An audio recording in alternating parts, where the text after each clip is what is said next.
ବିପ୍ଳବ ଓ ପ୍ରହ୍ଲାଦ ଦୁଇ ସାଙ୍ଗ। ବିପ୍ଳବର ବଗିଚାରେ ଦୁହେଁ ବୁଲୁଥିଲେ। କିଛି ଲୋକ ଗୋଟିଏ ବଡ଼ ଗଛ ତଳେ ଠିଆ ହୋଇଥିବାର ସେମାନେ ଦେଖିବାକୁ ପାଇଲେ। ସେମାନେ ସେ ଗଛରେ ଥିବା ପକ୍ଷୀମାନଙ୍କୁ ବହୁତ ଭଲ ପାଉଥିଲେ। ବିପ୍ଳବ କହିଲା, ସେଠାରେ ଭିଡ଼ କାହିଁକି ହୋଇଛି? ପ୍ରହ୍ଲାଦ କହିଲା, ଚାଲ ସେଠାକୁ ଯାଇ ଦେଖିବା। ଦୁହେଁ ସେଠାକୁ ଗଲେ। ଲୁଚିକରି ସେମାନଙ୍କ କଥା ଶୁଣିଲେ। କଥା ଶୁଣି ଦୁହେଁ ଡରିଗଲେ। ଆରେ, ଏମାନେ ତ ଆମ ଗଛକୁ କାଟିଦେବେ। ଆଗକୁ ବର୍ଷା ଦିନ ଆସୁଛି। ପକ୍ଷୀମାନେ କରିବେ କଣ? ଘର ଭାଙ୍ଗିଯିବ। ବିଚରାମାନେ ରହିବେ କେଉଁଠି? ଶୋଇବେ କେଉଁଠି? ଛୁଆ ପାଳିବେ କେମିତି? ଏସବୁ ଶୁଣି ପ୍ରହ୍ଲାଦ କହିଲା, ମୁଁ ବନ ବିଭାଗକୁ ଯାଉଛି।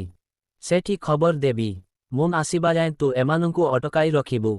ଗଛ କାଟିବାକୁ ଦେବୁ ନାହିଁ। ବିପ୍ଳବର ମୁଣ୍ଡ କିଛି କାମ କଲା ନାହିଁ ଆଉ। କରିବ କଣ? ହଠାତ୍ ତାର ମାଙ୍କଡ଼ର କଥା ମନେ ପଡ଼ିଲା। ମାଙ୍କଡ଼ ପାଖକୁ ଯାଇ ସବୁ କଥା କହିଲା। ଦୁହେଁ ସେଠାକୁ ଗଲେ। ଲୋକମାନେ ଗଛ କାଟିବାକୁ ସଜ ହେଉଥିଲେ। ମାଙ୍କଡ଼ ବିପ୍ଳବକୁ ତଳେ ଛିଡ଼ା ହେବା ପାଇଁ କହିଲା। ସେ ଗଛ ଓହାଡ଼ରୁ ସେମାନଙ୍କ ଉପରକୁ ପଥର ଫୋପାଡ଼ିଲା। ଏପଟେ ପ୍ରହ୍ଲାଦ ବନ ବିଭାଗରେ ପହଞ୍ଚିଲା। ସବୁ କଥା କହିଲା। ସଭିଏଁ ସଙ୍ଗେ ସଙ୍ଗେ ଆସିଲେ। ପଥରମାଡ଼ ଖାଇ କେତେଜଣ ଘାଇଲା ହୋଇଯାଇଥିଲେ। ବନ ବିଭାଗର ଲୋକମାନଙ୍କୁ ଦେଖି ସେମାନେ ଦୌଡ଼ି ପଳାଇଲେ। ଆଉ କେତେଜଣ ଧରାପଡ଼ି ପଡ଼ିଲେ। ପ୍ରହ୍ଲାଦ, ବିପ୍ଳବ ଓ ମାଙ୍କଡ଼ର କାମ ଯୋଗୁଁ ଗଛର କିଛି କ୍ଷତି ହେଲା ନାହିଁ।